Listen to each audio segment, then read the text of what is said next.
Thank you sir.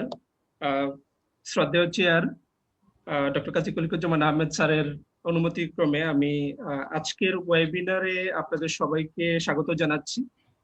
শুভ অপরাহ্ন।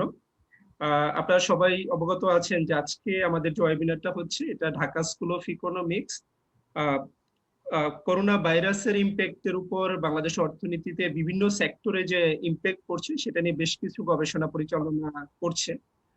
তো আমরা ইতিমধ্যে বেশ কয়েকটি ওয়েবিনারের আয়োজন করেছি। এটা ওই সিরিজেরই একটি অংশ হিসাবে আমরা আজকের ওয়েবিনারটি হচ্ছে, যেটা থিম হলো impacts of COVID-19 on the RMG sector of Bangladesh. আমরা এই গবেষণাটি পরিচালিত হয়েছে, এটা ঢাকা স্কুল অফ ইকোনমিক্স এর পাশাপাশি আমাদের সাথে আরো যারা ছিলেন, জগন্নাথ ইউনিভার্সিটি ইকোনমিক্স ডিপার্টমেন্টে একজন অ্যাসোসিয়েট প্রফেসর, এবং আমাদের সাথে বিকেএমই এর আমাদেরই ফর্মার একজন গ্রাজুয়েট, বিকেএমই এর সিনিয়র রিসার্চার আইয়ুব আলী, এবং ঢাকা ইউনিভার্সিটি ইকোনমিক্স ডিপার্টমেন্টে একজন অ্যাসোসিয়েট প্রফেসর আকবর কবির সাহেব আমাদের সাথে এই গবেষণায় জড়িত ছিলেন। আজকের যে আউটকাম প্রেজেন্টেশন হবে, আমাদের পক্ষ থেকে প্রেজেন্টেশন করবে যে গবেষণাটি লিড করেছেন আইয়ুব আলী বিকেএমই এর পক্ষ থেকে। আমি আজকের ওয়েবিনারে আমি সত্যি আনন্দিত যে আমাদের সাথে খুবই স্ট্রং একটা প্যানেল, ডিসকাশন প্যানেল আমাদের সাথে আছেন। আমাদের সাথে আরো আছেন যে গভর্নমেন্ট অফ বাংলাদেশের মিনিস্ট্রি অফ কমার্সের সিনিয়র অফিসিয়াল জনাব মাহবুবুর রহমান সাহেব, যিনি DG2 এক্সপোর্ট প্রমোশন ব্যুরো, উনি আমাদের গেস্ট অফ অনার হিসেবে আমাদের সাথে উপস্থিত আছেন। আমরা সত্যি অনার্ড স্যার যে আপনি আমাদেরকে সময় দিয়েছেন এবং আমাদের পাশে আছেন। সত্যি আমরা আনন্দিত। আমরা আমাদের ডিসকাশন হিসেবে আজকে যারা উপস্থিত আছেন, জনাব আনোয়ারুল আলম চৌধুরী পারভেজ সাহেব, উনি প্রেসিডেন্ট, বর্তমানে প্রেসিডেন্ট BCI বা Bangladesh chamber of industries and former president DGMEA। Anwarul Alam Parvez সাহেব জয়েন করবেন আমাদের, আমাকে এক মেসেজ পাঠিয়েছেন যে উনি প্রায় 15-20 মিনিটের ভিতরে জয়েন করবেন। আমরা আরো ডিলাইটেড যে আমাদের মাঝে উপস্থিত আছেন doctor Pratima Paul Majumder, former senior research fellow BIDS। দিদি, আপনাকে সত্যি আমরা আন্তরিকভাবে আপনাকে ধন্যবাদ জানাচ্ছি যে আপনি এই সময়, আমরা জানি আপনি রিসেন্টলি একটা অ্যাক্সিডেন্ট করেছেন, আপনার অনেক হেলথ প্রবলেম চলছে, তারপরেও আপনি আমাদেরকে সময় দিচ্ছেন। উই আর রিয়েলি থ্যাঙ্কফুল দিদি। আমরা আরো thankful to doctor Anwara Begum, senior research fellow BIDS। আপা আমাকে বলেছেন যে ওনার বাসায় খুব টেকনিক্যাল সমস্যা হচ্ছে, যে ইন্টারনেটের কানেকশন নিয়ে অনেক সমস্যা হচ্ছে, এর ভিতরে আপা জয়েন করেছেন খুব শর্ট নোটিসে। থ্যাংক ইউ আপা সো মাচ। আমরা আরো এক্সপেক্ট করছি যে আমাদের ভিতরে খুব তাড়াতাড়ি জয়েন করবেন জনাব Mohammad Hatem, first vice president BKMEA। উনি, ওনার সাথে আমার একটু আগে কথা হয়েছে, উনি কতক্ষণের ভিতরে জয়েন করবেন। আমি আরেকটু বলে রাখি যে আমাদের মিডিয়া পার্টনার হিসেবে, আমাদের আজকের ইভেন্টের মিডিয়া পার্টনার হিসেবে আমাদের সাথে আছে the Business Standard newspaper. আর আজকের এই প্রোগ্রামটি আমাদের রিপোর্টার হিসেবে আমাদের আন্ডারগ্রেডের বেশ কিছু স্টুডেন্ট এখানে কাজ করছে, তার ভিতরে সঞ্জিদা, সিয়াম, সারাফ, মিরাজ, আতিক, প্রমি, শুক্তি এবং কাব্য, এরা আমাদের রিপোর্টার হিসেবে কাজ করবে। আমি সময় ক্ষেপণ না করি আমি তাড়াতাড়ি প্রোগ্রামে চলে যাবো। তার আগে একটু বলে রাখি যে আমাদের এই গবেষণার উদ্দেশ্য যেটা ছিল, আমরা জানি বাংলাদেশ RMG সেক্টরে যেখানে প্রায় 4600 RMG ইউনিট, আমরা কম বেশি প্রায় 4600 ইউনিটস ফ্যাক্টরি কাজ করে, তার ভিতরে প্রায় 4.1 মিলিয়ন ওয়ার্কার কাজ করছে, 61% কিন্তু ফিমেল। এটা একটা রিমার্কেবল অ্যাচিভমেন্ট আমাদের জন্য। প্রায় 11.2%, 2019-এর ডাটা যদি আমরা দেখি, 11.2% of the GDP equal amount কিন্তু এই RMG সেক্টরের কন্ট্রিবিউশন। আমরা ওয়ার্ল্ডে RMG এক্সপোর্টে এখনো যদিও চায়না আমাদের চেয়ে অনেক উপরে, বাট স্টিল আমরা সেকেন্ড পজিশনে আছি, যেখানে আমাদের গ্লোবাল শেয়ার হলো 6.5%-এর মতো। আমাদের মেজর ডেস্টিনেশন ইউরোপ এবং US এবং কানাডা। ইউরোপিয়ান ইউনিয়ন যদি আমরা বলি, অ্যাবাউট 62% বাংলাদেশে RMG এক্সপোর্ট ইউরোপিয়ান ইউনিয়নে যায়। 21%-এর মতো আমরা নর্থ আমেরিকাতে, US এবং কানাডাতে আমরা এক্সপোর্ট করে থাকি। লাস্ট 3 ডিকেডস আমাদের বিশাল কন্ট্রিবিউশন ছিল, অলমোস্ট অন এন এভারেজ 15%-এর মতো কিন্তু RMG সেক্টরে আমাদের এক্সপোর্ট গ্রোথ ছিল। 2019-এ আমাদের ওভারঅল এক্সপোর্ট আর্নিং ছিল $34.2 বিলিয়ন। আমরা জানি 2020-এ এসে মার্চ থেকে করোনা ভাইরাসের জন্য প্রত্যেকটা সেক্টরে গ্লোবালি, এটা বাংলাদেশের নয়, গ্লোবালি প্রত্যেকটা দেশেই তাদের অর্থনীতি বিভিন্ন সেক্টরে করোনা ভাইরাসের ইম্প্যাক্ট ভেরি ক্লিয়ার। আমরা জানি it's a huge impact that is happening across different sectors across the world. বাংলাদেশে যদি আমরা 2019-20-এর এই সময়ে যে করোনার ইম্প্যাক্টের বেশ কিছু ক্লিয়ার পিকচার হয়তো আমাদের সামনে মানে আসছে। আমরা জানি মার্চ মাসে আমাদের অ্যাক্টিভ আর্নিং এই সেক্টরে যদি আমরা গত বছরের মার্চের সাথে কম্পেয়ার করি প্রায় 20%, 20.14% রিডিউসড হয়েছিল। এপ্রিলে এসে সেটা প্রায় 85% মতো রিডিউসড হয়ে যায়।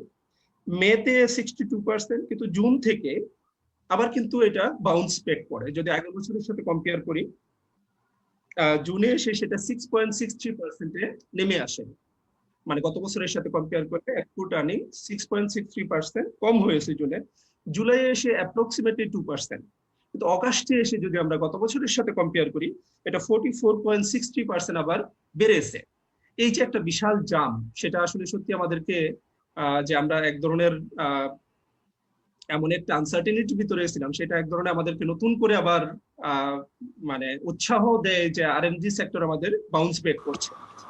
তো এই পার্সপেক্টিভ থেকে আমরা যে গবেষণাটি করেছি, এখন আমি আমাদের যিনি প্রেজেন্ট করবেন আইয়ুবকে আমি রিকোয়েস্ট করছি। আইয়ুব, আপনি শুনতে পাচ্ছেন আমাকে? জি স্যার, জি স্যার শুনতে পাচ্ছি। আইয়ুব, প্লিজ আপনার প্রেজেন্টেশনটি শুরু করুন। Thank you so much. Sir.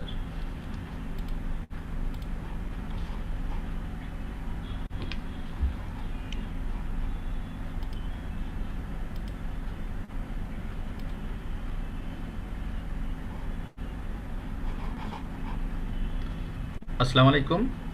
আজকের এই ওয়েবিনারের সম্মানিত chairman sir doctor Kazi Khaliquzzaman Ahmed এবং আমাদের সম্মানিত অতিথি মাহবুবুর রহমান, আমাদের সম্মানিত আলোচকবৃন্দ এবং আজকের এই ওয়েবিনারের মডারেটর পার্টিসিপেন্ট, সবাইকে আমার পক্ষ থেকে আবারও সালাম এবং শুভেচ্ছা। আসসালামু আলাইকুম। আজকে আমাদের ওয়েবিনারের মূল আলোচ্য বিষয় আমাদের তৈরি পোশাক খাতের উপর কোভিড-19-এর যেই প্রভাবটা, সেটা কী ধরনের প্রভাব পড়ছে সেটা আজকে আমরা আলোচনা করব। আমরা ইতিমধ্যে আমাদের মডারেটর স্যারের কাছ থেকে আরএমজি সেক্টরের তৈরি পোশাক খাতের বর্তমান প্রেক্ষাপট, আমাদের পজিশনকে, সেটা সম্পর্কে আমরা মোটামুটি ধারণা লাভ করছি। আমি এখানে স্পেসিফিকভাবে বলতে চাই যে আমাদের বাংলাদেশের অর্থনীতি, বিশেষ করে আমাদের এক্সপোর্ট সেক্টরে সবচেয়ে একটা বড় শেয়ার হোল্ড করে আরএমজি তৈরি পোশাক খাত। সেখানে আমাদের অলমোস্ট 80%-এর উপরে আমাদের টোটাল এক্সপোর্ট শেয়ার শুধুমাত্র পোশাক শিল্পের ক্ষেত্রে। এবং এই পোশাক শিল্প আমাদের অর্থনীতিকে যেমন শক্তিশালী করছে, আমাদের এমপ্লয়মেন্ট জেনারেট করছে, আমাদের ফরেন কারেন্সি রিজার্ভের ক্ষেত্রে অত্যন্ত বড় ভূমিকা রাখছে এবং পভার্টি রিডাকশনে অত্যন্ত গুরুত্বপূর্ণ। আজকে যে আমাদের ইনফ্রাস্ট্রাকচার ডেভেলপমেন্ট, সেটা কিন্তু আমাদের তৈরি পোশাক খাতের একটি অগ্রণী ভূমিকা রয়েছে। এবং আমরা যদি একটা বিষয় দেখি যে আমাদের এই পোশাক খাতে কোভিড-19 সরাসরি আমাদের ইম্প্যাক্ট শুরু হয় মার্চ মাস থেকে। এবং এটা যদি আমরা একটু মানে ব্যাকে যাই, সেটা হলো যে যখন চায়নাতে কোভিড-19 শুরু হয়, তখন থেকে আমাদের সাপ্লাই র মেটেরিয়ালসে একটা বড় ধরনের প্রভাব পরিলক্ষিত হয়। আমরা গত 18-19 অর্থ বছরে যতটুকু আমরা এক্সপোর্ট আর্নিং তৈরি পোশাকের মাধ্যমে অর্জন করতে পারি, সেখানে দেখা যায় তার থেকে আমরা এই অর্থ বছরে আমাদের প্রায় 7 বিলিয়ন আমাদের কম আর্নিং বা আমরা আয় অর্জন করছে। এটা আমি যদি বলি সরাসরি আমাদের কোভিড-19 একটা অন্যতম ইম্প্যাক্ট। এবং এটা শুধু যে আমাদের ক্ষেত্রে হয়েছে তা না। আমরা যদি দেখি যে রিসেন্ট ওয়ার্ল্ড ট্রেড তাদের স্ট্যাটিস্টিক যেটা প্রকাশ করছে, সেখানেও কিন্তু তারা একটা পূর্বাভাস আগে করছিল যে 37% ওয়ার্ল্ড যে ডিমান্ড ছিল ক্লোদিং প্রোডাক্টের, সেটা ফল করছে। আমাদের রিসার্চ অবজেক্টিভ, অ্যাকচুয়ালি বড় অবজেক্টিভ যেটা ছিল যে আরএমজি সেক্টরে তৈরি পোশাক খাতের যেই, সেটা হলো মানে ইম্প্যাক্ট অ্যাসেসমেন্ট করা। এবং এখানে আমরা আমাদের স্টাডির ডেটা সোর্স ব্যবহার করছি আমাদের Export Promotion Bureau, Bangladesh Bureau of Statistics, Bangladesh Bank, ITC, Export Potential Assessment, World Bank, BGME, IMF, আংটার, এই সকল ডেটা সেট থেকে আমরা স্টাডিটা ডিজাইন করছি। আর আমি সাথে সাথে এখানে একটা কথা বলতে চাই যে আমাদের এই স্টাডির একটা অন্যতম লিমিটেশন হলো যে আমরা এখানে শুধুমাত্র এক্সপোর্টকে ফোকাস করছি। এটা আমাদের অন্যতম লিমিটেশন, আমি ম্যাথোলজির মধ্যে এটা বলে দিতে চাই। এবং এখানে আমরা ওভারঅল 3টা মডেলিং করার চেষ্টা করছি। একটা হলো যে ইউনিভেরিয়েট আরিমা, একটা হলো হল্ট উইন্টার এবং এক্সপোনেনশিয়াল ওয়েটেড মুভিং অ্যাভারেজ। এই 3টা মডেলের মধ্য দিয়ে আমরা আমাদের ইম্প্যাক্টকে আইডেন্টিফাই করার চেষ্টা করেছি। আমরা যদি এই ফিগারটাতে লক্ষ্য করি যে আমাদের টোটাল যে export earning, actually total trade যে ভ্যালুটা, সেই ভ্যালুর এগেইনস্টে আমরা যদি ধরি আমাদের 2015-16 থেকে বর্তমান অবধি পর্যন্ত 80-র উপরে আমাদের এক্সপোর্ট শেয়ার। এবং আমাদের এখানে দুইটা তৈরি পোশাকের দুইটা যে ভাগ আছে, নিট এবং ওভেন। এই নিট এবং ওভেন কাছাকাছি, প্রায় আমরা যদি 50-50 আমরা বলতে পারি অ্যাপ্রক্সিমেটলি। আমরা এই ডায়াগ্রামটা দ্বারা বা এই ফিগারটা দ্বারা আমরা আমাদের প্রোডাক্ট ডাইভার্সিফিকেশনের যে অবস্থা সেটা আমরা দেখতে পারি। যে এখানে আমাদের দেখা যাচ্ছে যে আমাদের টপ 10 যে প্রোডাক্ট আছে সেখানে আমাদের টোটাল 70% শেয়ার হোল্ড করতেছে এবং আদার্স টোটাল মিলে আমাদের হলো 30%। কিন্তু এখানে একটা কনসার্নের বিষয় যে এই কোভিডের ক্ষেত্রে যদি আমরা খেয়াল করি, দেখা যায় যে আমাদের প্রোডাক্ট লাইনে নতুন নতুন ন্যাশনাল কোড যোগ করে নতুন প্রোডাক্ট আসছে এবং আমাদের যে এক্সপোর্ট রিকভারি, সেই এক্সপোর্ট রিকভারি কিন্তু অন্যতম ভূমিকা রাখছে যে আমাদের হলো নতুন প্রোডাক্ট যোগ হওয়ার কারণে, প্রোডাক্ট লাইনে নতুন প্রোডাক্ট যোগ হওয়ার কারণে।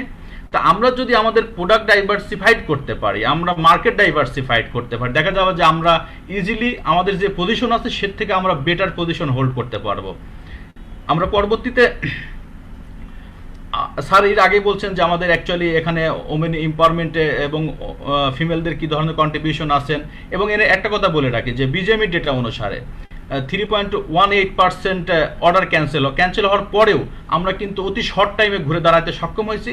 এখানে দুইটা কারণ বিবেচ্য বিষয়। একটা কারণ যে হলো যে গভর্নমেন্ট ইমিডিয়েটলি তৈরি পোশাক খাতকে সুরক্ষার জন্য তারা স্টিমুলাস প্যাকেজ ঘোষণা করে, যেটা আমি মনে করি যে যদি আমি একবারে এইভাবে বলতে টনিকের মতো কাজ করছে। সেকেন্ড যে অপশনটা ছিল যে এই পোশাক খাতের রিকভারির জন্য আমাদের যারা আরএমজি সেক্টর, বিশেষ করে বিকেএমই এবং বিজেএমই, তাদের যে লিডারশিপ ছিল, এই লিডারশিপদের একটা অগ্রণী ভূমিকা। তারা গভর্নমেন্টের সাথে বার্গেনিং করে এবং একটা সেফটি এবং সিকিউরিটি প্রসিডিউর নিয়ে তারা কিছু ফ্যাক্টরি খুলে দেয়। এই খুলে দেওয়ার কারণেই আমাদের খুব বড় ধরনের আমরা ক্ষতির সম্মুখীন হই না এবং আমাদের পরবর্তী দেখা যায় যে অগাস্ট মাস থেকে বা জুলাই মাস থেকে আমরা কিন্তু জুন মাস থেকে আমরা আবারও রিকভারির দিকে চলে যাই। এই ডায়াগ্রামটা দিয়ে সেটাই পরিলক্ষিত হয় যে আমরা মার্চ মাসে আমাদের হলেও আমরা এপ্রিল এবং মেতে আমাদের বড় ধরনের ধাক্কা আসে তৈরি পোশাক শিল্পে, যেখানে খুব ড্রাস্টিক্যালি আমাদের এক্সপোর্ট ফল করে এবং পরবর্তীতে আমি আগেই বলছি যে দুইটা কারণে আমাদের এক্সপোর্ট আবারও রিকভারির দিকে চলে যায়। এখানে যে জিনিসটা আমরা এই ডায়াগ্রাম দ্বারা দেখতে পাই যে আমাদের এপ্রিল এবং মার্চ এখানে আমাদের বড় ধরনের গ্রোথ ফল করে, ইয়ার টু ইয়ার গ্রোথ ফল করে। দেখা যায় যে আমাদের এপ্রিল 85.25% আমাদের এক্সপোর্ট গ্রোথ প্রবৃদ্ধি ফল করে এবং পরবর্তীতে আমরা ইজিলি রিকভারির দিকে আসি। এবং আরেকটা কথা এখানে বলে রাখা ভালো যে আমাদের তৈরি পোশাক খাতের দুইটা সেগমেন্ট, একটা ওভেন এবং নিটওয়্যার। আমরা কিন্তু অলরেডি নিটে আমরা পজিটিভ গ্রোথ, যদিও আমাদের ওভেনে এখন পর্যন্ত আমরা নেগেটিভ গ্রোথ। আমরা এই মাসে গত মাসের ডাটা পেলেই আমরা অ্যাকচুয়াল সিনারিটা ওভেনের ক্ষেত্রে বুঝতে পারবো। এখানে যে ইম্প্যাক্টটা আমরা দেখানোর চেষ্টা করছি এই ডায়াগ্রামে, যে আমরা এর আগে যেই রেজাল্টগুলো দেখানোর চেষ্টা করছি ইম্প্যাক্টে, সেখানে আমাদের ফোকাস ছিল অ্যাকচুয়াল ডেটা নির্ভর। এখানে আমরা আমাদের যে অ্যাকচুয়াল ডেটা ছিল সেটাকে আমরা ইন্ডেক্সিং করে দেখার চেষ্টা করছি কি মানে অ্যাকচুয়াল ইম্প্যাক্টটা কি। আমরা যদি ডায়াগ্রামের শেষের দিকে দেখব যে আমাদের মানে এটা খুবই শার্পলি ডিক্রিজ করছে আমাদের এক্সপোর্ট। এখানে আমাদের এই ডায়াগ্রামের অন্যতম উদ্দেশ্য যে আমাদের যেই ট্র্যাডিশনাল মার্কেট, এই মার্কেটে অ্যাকচুয়ালি আমাদের এক্সপোর্ট পারফরমেন্সটা কেমন ছিল। আমরা এটাকেও আমরা একটা ইন্ডেক্সিং করছি, সেখানেও দেখা যায় যে আমাদের মেজর যারা পার্টনার, বিশেষ করে আমাদের ইউরোপীয় ইউনিয়ন এবং ইউএসএ সহ মেজর যারা পার্টনার, প্রত্যেকটা পার্টনারই তাদের ইম্পোর্ট